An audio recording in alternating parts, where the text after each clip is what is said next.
If you like Star Trek and Star Wars and you like ship battles, you'll like this channel. And if you like what you see, please subscribe and make a comment. It helps. It really does. And with that being said, let's get started.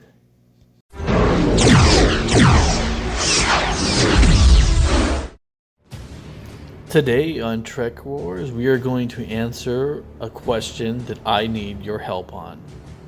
What is the shield strength of the Ambassador class starship, otherwise known as Enterprise C? I don't know the answer. I have some hypothesis. We'll talk about it. We'll learn about the Ambassador class, and then we'll come to the decision together, guys. With that getting started, engage. Okay, so to introduce the Ambassador, we're going to learn a few things about it. So we know it has 10 phaser arrays, 2 full-ton torpedo launchers. We know the ship was active in the 24th century and it had a star date of 2340. So the 2340s is when this ship was being introduced into Starfleet. Alright, some additional information about the ship is in the future it's an emissary vessel, but when it was first introduced into service, it was a heavy cruiser and an explorer. The ship has a mass of 3,710 metric tons, has a length of 524 meters. It has 33 decks. It has 700 crew members. It has a maximum speed of warp 9, it has a cruising speed of warp 7, and it's armed with 10 Type 8 phaser arrays and 2 torpedo launchers. The Ambassador class was designed to be the replacement for the aging fleet of Excelsior classes and Constellation class vessels which had been in service for over 3 decades and created a true frontline heavy cruiser between 2325 and 2360. The Ambassador class heavy cruiser was the primary capital ship of Starfleet until 2372. Stardate 2332 under the command of Captain Rochelle Garnett. The Enterprise was destroyed in 2344 while responding to a distress call from the Klingon outpost Noranda 3. Upon arriving at the outpost, the discovery that there was under attack by several Romulan warbirds and the Enterprise was lost. Some additional information I think people should know about this class of ship is this was the first starship to use phaser emitters, and there is also speculation that advanced torpedo launchers were also equipped to this ship. Now, the part about the torpedo launchers, that may or may not be true, but we know for a fact that it was using phaser emitters and it was the first ship to use phaser emitters. And when I say an advanced torpedo module, I mean it's shooting more than once. We know that the Constellation class starship was capable of launching 6 torpedoes, but it was also equipped with 2 to 4 torpedo launchers. So that means that this single launcher was actually capable of launching several torpedoes. I speculate that this ship had a torpedo launcher that was probably capable of launching 6 torpedoes. Alright, so now we can get started with where my issue is and why I need help and why I think some of the information out there is not correct. Because some of the information out there states this ship is using Type 7 phaser emitters, which doesn't make any sense whatsoever, because if you know any data tables, a Type 7 phaser is old. A Type 7 phaser is the phasers they were using in the 2270s. So I don't think that that's correct. And we know in the 2285, the Excelsior class was using Type 8s, or at least some of the Excelsiors were using Type 8s. So at this time period, which would be the 2340s, Type 8 phasers, which would have been state-of-the-art in 2285, I think would be standard. And I think this ship is using a Type 8 phaser, because Type 9 phasers I don't think existed during this time period yet, but I don't know exactly when Type 9 phasers were running in there. But Type 9 phasers are not as strong as a Type 8 phaser. A Type 8 phaser has been stated to be military grade, so we know starships that have Type 8 phasers on them were purposely designed for combat. And so the analysis data I have is that a single shot from a Type 8 phaser is around 30,000 terawatts, and a Type 9 is around 20,000 to 10,000, depending on which analysis I'm using. Most of the time it's based on 20,000. So it's 20,000 terawatts. And so when I look at this ship and I think, okay, so its primary use was to be a heavy cruiser for the Federation. So if it's a heavy cruiser and the previous cruiser was using Type 8, I would think immediately it would have to use a Type 8 or greater. And so that's what I'm thinking. So now we know that the Ambassador is actually using Type 8 phasers and not Type 7. That doesn't make any sense. So let's take the data and let's compare the two ships. So if they're both using Type 8 phasers and they both have a standard torpedo launcher, the time period, which would be 65,000 per torpedo launcher. So that would make it that it has 2 torpedo launchers, 10 Type 8 phasers, will give it an attack value of 430. And then I have the shields here for 585,000. So I wanted to show you guys the comparison between the two ships if they were using the same technology, which I don't know if it is or isn't. But it would give a defense of 2,011,923. And then the Excelsior class would have a full defense of 1,465,000. Now, one thing to note is that the actual Excelsior could have more weapons than this ship. And the reason for that is Excelsior class starships could have anywhere between 2 to 4 torpedo launchers. And then on top of that, they have been seen to have anywhere between 10 to 14 phaser banks. So with all that data, we know that technically the Excelsior can be better armed than the Ambassador class. And I just thought I would point that out if you guys are wondering why there's a 360,000 value and then a 560,000. One of them is looking at one with just 10 phasers and then 2 torpedo launchers. One has 4 torpedo launchers and 14 phasers, or up to 16 phasers actually. So 10 to 16 and up to 4 torpedo launchers. All right, so this is just one example and one theory that we have about the possible shields on the ship. Okay, so next we're going to take a look at some of the different shields that we know of, that we know to be absolutely correct based off the data tables.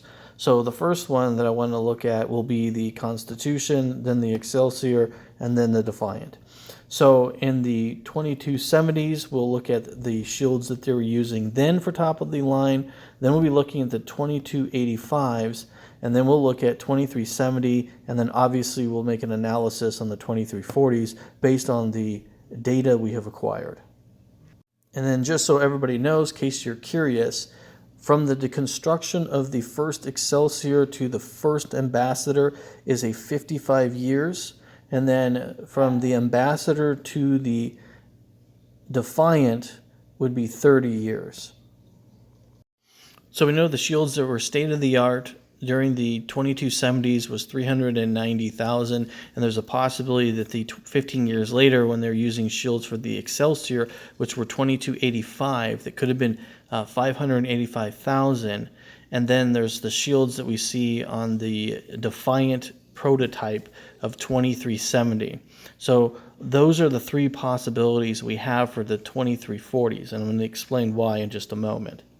So some of the things we've seen with some of the different ships out there during the different eras is sometimes they'll take a ship, they'll have that ship experiment with technology, and then that technology be given to the new ships that are coming out.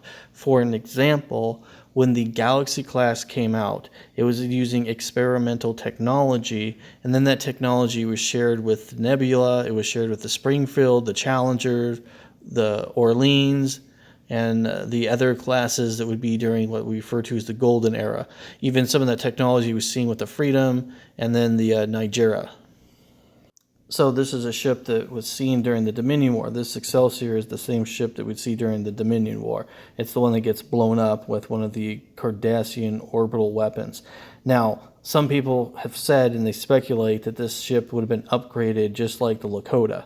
That is not the case, and I want to show that right now. So if you go back and you watch this battle scene, you've seen the Lakota shields are 1,668,000. They were able to take one torpedo, two Type 10 phasers, 42 pulse phasers, and then two hits that we don't know off screen what they were, torpedoes, phasers, pulse, whatever. But my point is the Lakota was using Type 10 phasers, and then on top of that, it had a shield that was equivalent to a Galaxy-class starship. Because during this time period, the biggest shield that we had seen was on the Galaxy class for 1,755,000. And the next closest that we see during this time period would have been on the Intrepid for 1,430,000. And then there is a possibility that it could have a shield of 1,690,000, which we're seeing on the Defiant variant later on. But during this time period, the Defiant variant didn't exist. So that shield matrix may exist or may not. So my point is that shields were still on. So it could be the Defiant variant shield, or it could have been a Galaxy class. I think the Galaxy class would be the answer. Okay, so my theory about this ship is that this ship is what we see during TNG. And the reason we know that is, like I said, is because of the fight sequence that takes place during Deep Space Nine, where they're trying to attack the Kantaka system, I believe is what it is. And what we're going to do is we're going to take a look at that battle scene so you can see what I'm talking about. That this ship does not have a Galaxy class level shield on it, that it's using only a shield of 585. And we'll look at that right now in slow motion.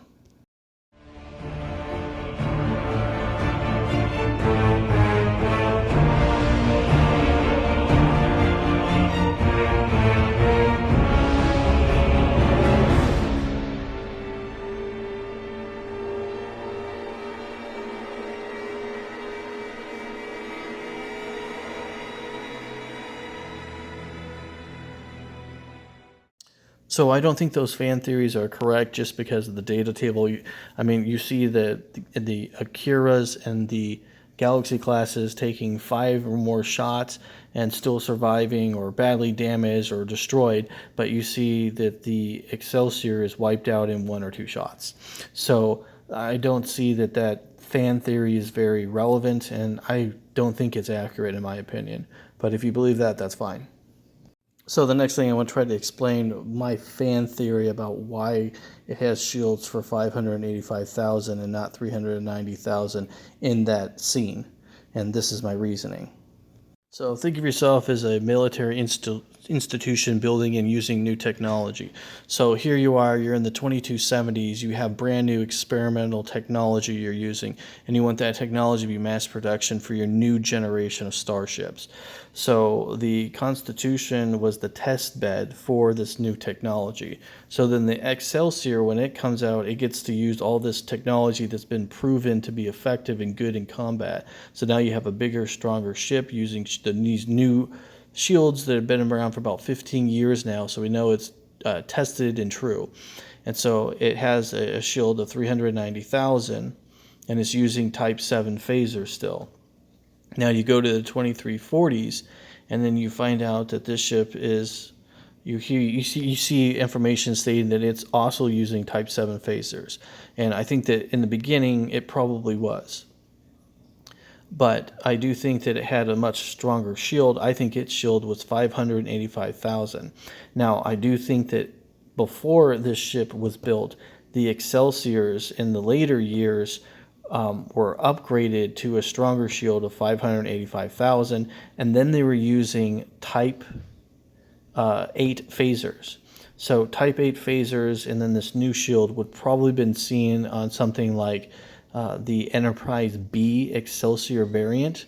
And so I think that the Enterprise Constitution was a testbed for new technology. Then the Excelsior B became a testbed for new technology. And then the Enterprise C. That ship then was given that new tested true technology, and then that became the new standard. Now, as weird as that sounds, the reason why I say that is we know other starships like the Niagara class are using Type 7 phasers in the 2370 era and the 2360s. And the reason for that is Starfleet has a lot of spare parts. They're not going to spend all their time just upgrading everything. Sometimes they just upgrade some things and some things they don't. So this ship they're obviously taking an old version of the Ambassador class, and then they're retrofitting it with new engines because they're testing this new 3-engine, warp style system. And the weapons are secondary. And Starfleet does a lot of that with its designs and ships.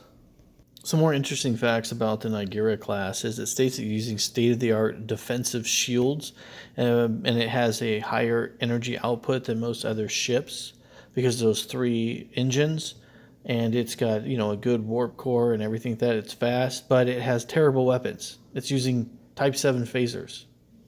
Doesn't make any sense. But when I think about it that way, this ship maybe was brought out of a junkyard or was decommissioned, and then they decided they were going to do this experiment, and so they just took an old Ambassador class and then retrofitted it with some new engines and did some modifications, and they weren't really caring about the weapons on it. They were more concerned about, can they make the engines work?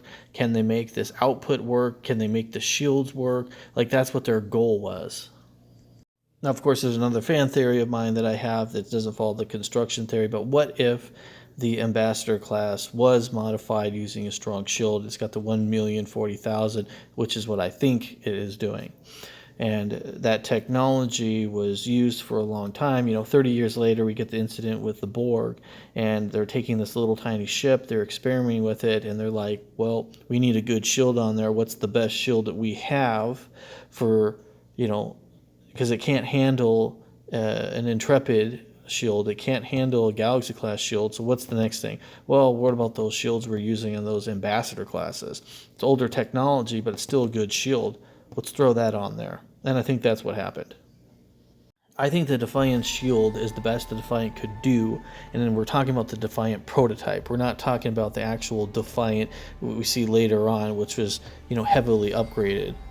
We're talking about the prototype Defiant.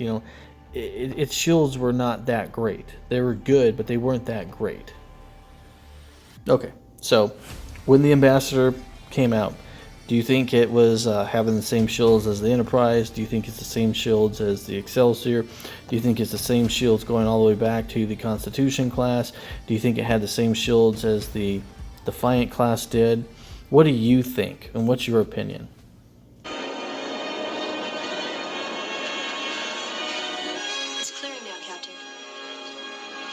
Definitely Federation starship. Accessing registry. Looks like they had a rough ride. NCC 1701C. USS Enterprise.